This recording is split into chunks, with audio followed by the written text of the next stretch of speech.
we were looking at the aggregate supply curve, where we talked about what the aggregate supply curve is, what its properties are. We talked about its upward sloping. It always passes to the point where y is equal to yn and p is equal to p. Then we talked about shifts in aggregate supply curve caused by changes in PE, the expected price level, where we said an increase in expected price level will increase the price level for any given output, and thus it will cause the AS curve to shift upwards such that it passes through the new expected price level at the previous potential output. Just remember something that's very key is that the AS curve must always pass through the point yn and p. So initially it was this point. When p increases, it became this point corresponding to p prime and yn. So now let's look at, other than expected price level, what else shifts the AS curve. So the AS curve shifts due to number one, changes in M, and due to changes in Z.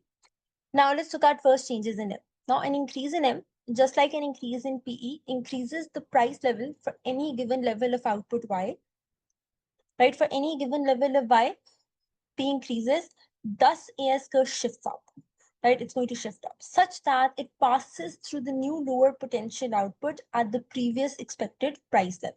Because remember, the AS curve must always pass through the point P is equal to PE and Y is equal to YN.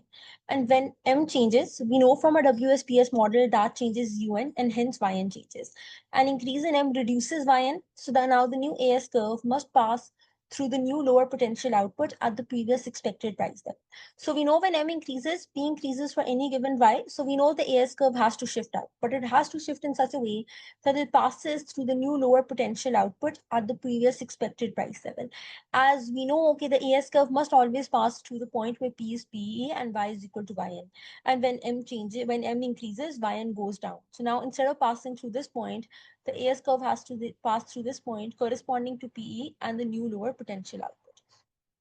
Similarly, if Z increases, P increases for any given Y, again the AS curve shifts upwards, and it will shift upwards in such a way that it passes through the new lower potential output at the previous expected price level. Because remember, the AS curve must always pass through the point where P is P and Y is equal to YN. And when you change either M or you change either Z, UN changes in the WSPS model and hence YN changes, right? So here also, we know what's going to happen is the AS curve will shift upwards, whether M increases or Z increases, but it's going to shift upwards in such a way that it's going to pass through the new lower potential output at the previous expected price level. As it's always important to keep in mind, the AS curve must always pass through the point where Y is Yn and P is equal to P. And when M and Z change, UN changes in the WSPS model, hence YN changes. So when we're looking at changes in M and Z, we need to make sure the new AS curve passes through the new potential level of output at the previous expected price. So when looking at shifts of AS curve, always see whether the shock affects the natural rate of unemployment and thus the natural level of output. As the AS curve always has to pass through the relevant potential output and the relevant expected price. So whenever you're looking at shifts in AS curve due to changes in M and Z, so you will always have to make sure that you draw the new AS curve such that it passes through the new potential output at the previous expected price level. Because the AS curve always has to pass through the point where Y is Yn and P is equal to P. And when M or Z change, Yn changes. So the new AS curve must pass through the point where it corresponds to the new potential output at the previous expected price level.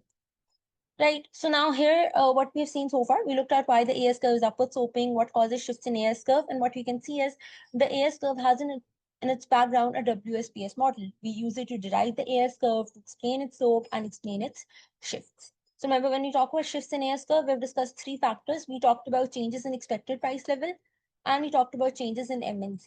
And we need to remember, whenever we're looking at changes in M and Z, when we shift the AS curve, we need to make sure it passes to the new potential output at the previous expected price level. Because M and Z change UN and hence Yn, and the AS curve must always pass through P is P and Y is equal to Yn, whatever the relevant potential output and expected price level is.